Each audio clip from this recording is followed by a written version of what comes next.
Summer na naman, napakainit, kaya walang magandang gawin kundi maligo. Dito kami isang resort na pinuntahan.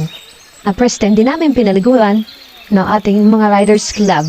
Dito namin ginanap ang anniversary ng Tagapasan Riders Club. Dahil na curious kami, kaya aming pinuntahan. At hindi kami nagsisi. Napakagandang lugar. Malinis, tahimik, payapa. At higit sa lahat, napakasariwa ng hangin at tubig dito. Alam mo bang sa halagang 50 pesos entrance at 100 pesos na cottage, may enjoy mo na itong lugar na ito. Kung saan matatagpuan dito sa Barangay Perez, Bayan ng Calauan, Laguna. Kung interesado ka sa lugar na ito at gustong magkaroon ng idea, tara samahan niyo ako. Pasukin natin ang Kabingko Farm dito sa Barangay Perez, Calauan, Laguna.